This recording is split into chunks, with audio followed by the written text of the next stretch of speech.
ఈ గడిచిన 5 ఏళ్లలో మీకు ప్రభుత్వం ప్రభుత్వం అంటే మీ చంద్రబాబు నాయుడు గారు కానీ లోకేష్ కానీ మీకు ఎమ్మెల్యే సీట్ ఇస్తానను లేదా ఎంపీ సీట్ ఇస్తానను ఏమైనా ప్రామిస్ చేశారా?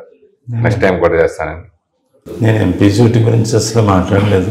ఎమ్మెల్యే సీటు గురించే నేను లోకేష్ గారిని కలిశాను. లోకేష్ గారిని కలిస్తే మీరు రాష్ట్రంలోని బెస్ట్ ఎమ్మెల్యే, 175 ఎమ్మెల్యేలో మీరు నెంబర్ 1 ఎమ్మెల్యే, మీరు ప్రజాప్రతినిధిగా ఉండాలి, ప్రజాక్షేత్రంలో ఉండాలని లోకేషే నాకు స్వయంగానే చెప్పారు. అట్లాగే చంద్రబాబు నాయుడు గారు కూడా ప్రజల్లో ఉంటూ ఇలాంటి వ్యక్తి ప్రజల్లో ఉండాలని చెప్పి ఆయన సూచించారు. ఈ మధ్యన ఇలా సీట్లు ఈ కూటమి పెట్టడం వల్ల కొన్ని ఇబ్బందులు అయ్యి టీడీపీ వాళ్ళు కూడా కొన్ని త్యాగాలు చేశారు. అలాగే జనసేన చాలా త్యాగాలు చేసి 24 సీట్లు తీసుకుని మళ్ళీ దాంట్లో నుంచి కూడా 3 మళ్ళీ రిటైర్ చేసి బీజేపీ కోసం ఆయన త్యాగం చేశారు. అలా కొంతమందికి నమ్ముకున్న వాళ్ళకి కొంతమందికి చాలా ఇబ్బందులు ఎదురయ్యి సఫర్ అయ్యారు. అలా కొంతమందికి లేదు నీకు ఈసారికి బొజ్జగిస్తూ నీకు ఎమ్మెల్సీ, నీకు ఫస్ట్ ఎమ్మెల్సీ నీకు, లేదంటే ఎమ్మెల్సీలు మీకు కంపల్సరీ ఎమ్మెల్సీలు మీకు స్థానం కల్పిస్తానని అట్లా ఆఫర్ చేస్తే మీరు కూల్ అయ్యి టీడీపీకి సపోర్ట్ చేస్తూ ముందుకెళ్తారా ఈ ఎలక్షన్లో? ఆ స్టేజ్ లేదండి. నేను 20 సంవత్సరాలు పార్టీ కోసం పనిచేశాను. పనిచేసినప్పుడు నాకు సీటు ఇవ్వలేనప్పుడే ముందే నన్ను పిలిచి నీకు సీటు ఇవ్వలేకపోతున్నామని విషయం చెప్పాలి. నేనేమి పదవులు, నామినేటెడ్ పోస్టుల గురించి పాపులాడే వ్యక్తిని ఏమి కాదు. అలాగే ఎమ్మెల్సీ ఇస్తానన్నా నేనేమి ఎమ్మెల్సీ తీసుకునే వ్యక్తిని కూడా ఏమి కాదు. నేను ప్రజల్లో ఉండే వ్యక్తిని. అంటే బొజ్జగింపుగా పార్టీకి నష్టం నేనేమి బొజ్జగింపులు ఇవేమి కోరుకునే వ్యక్తినేమి కాదు. ఖచ్చితంగా నా నామినేటెడ్ పోస్టులు వాటి మీద నామినేటెడ్ పోస్టులు చేసే వాళ్ళు ఎలా ఉన్నారు, వాళ్ళ వ్యవహార తీరు ఎలా ఉంది, వాళ్ళ పరిస్థితులు ఎలా ఉన్నాయి నాకు తెలియదు ఏమి కాదు.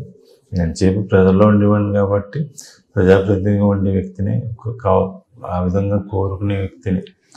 కానీ ముందు పిలిచి నాకు నీ సేవలు ఇక్కడ ఉపయోగించుకుంటాం, నీ సేవలు అక్కడ ఉపయోగించుకుంటాం, నీ సేవలు అవసరం లేదని మాట చెప్పేస్తే నాకు గౌరవంగా ఉండేది. ఇప్పటికీ పోయింది లేదు కదా, ఇంకా ఇప్పటికీ అయిపోలేదు కదా. నేను ఆల్రెడీ ఫిక్స్డ్. నేను ప్రజాప్రతినిధిగా వెళ్తున్నాను. ప్రజలు నన్ను గెలిపిస్తారని నమ్మకం, విశ్వాసం పూర్తిగా ఉంది. గెలుస్తాను. ప్రజాప్రతినిధిగా ప్రజల మధ్యలోనే ఉంటాను. అంటే మీరు ఈ 10 ఏళ్ల నుంచి ఉండిలో చేసిన ఎన్నో అభివృద్ధి కార్యక్రమాలకి డెఫినెట్గా మీకు పట్టం కడతారు, దాంట్లో నో డౌట్. ఎందుకంటే మీ వెంట ఉన్నది ఒక పార్టీ తరపు నుంచి పోటీ చేస్తే ఎమ్మెల్యే ఆఫీస్ ఎలా ఉంటుందో అలా అంతకంటే ఎక్కువ అడవాడి మీ ఆఫీస్లో చూశాను నేను. రాగానే ఇంతమంది ఏంటి ఈయన మామూలుగా కొంచెం ఇబ్బందిగా సీట్ ఇవ్వకుండా కొంచెం ఏదో డల్గా ఉంటాయి ఏదో ఉంటాయి అని ఊహించాను నేను కూడా. వచ్చినప్పుడు ఇంతమంది పబ్లిక్, ఇంతమంది సపోర్టు, ఓ పార్టీ తరపు నుంచి పోటీ చేస్తే ఎంత అడవడం, దానికి మించి ఇక్కడ ఆఫీస్ అంత వాతావరణం అంతా మీ చుట్టుపక్కల అందరూ నాయకులు, కార్యకర్తలు అందరూ కూడా ఉంటాం, నేను ఆశ్చర్య కలిగించింది.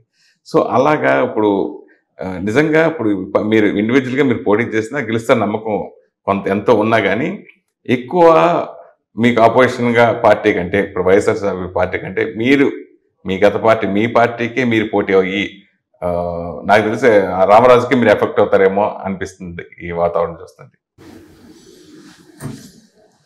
ఇక్కడ మా ఉండి ప్రజెంట్ సినారియో అయితే ఇప్పుడు పార్టీలు మధ్య అనేది ప్రతి చోట ఉంటుంది. అదే పరిస్థితి ఉండిలో పార్టీల మధ్య అనేది ఉంటుంది. ఉండేది ప్రధానంగా టీడీపీ జనసేన బీజేపీ కూటమి అభ్యర్థిగా, అట్లాగే వైఎస్ఆర్సీపీ అభ్యర్థిగా ఉంటుంది. కానీ ఇక్కడికి వచ్చేటప్పటికి పార్టీల పరంగా ఉండదు, ఉండి స్పెషల్ కేసు కింద ఉంటుంది. వ్యక్తుల మధ్య అనేది వస్తుంది. ఈరోజు పార్టీల మధ్య ఉన్నా కానీ ఇంకా మనకి 50 రోజుల పైన ఉంది. 50 రోజుల్లో ఖచ్చితంగా ఇది వ్యక్తుల మధ్యన పోటీ అనేది వస్తుంది.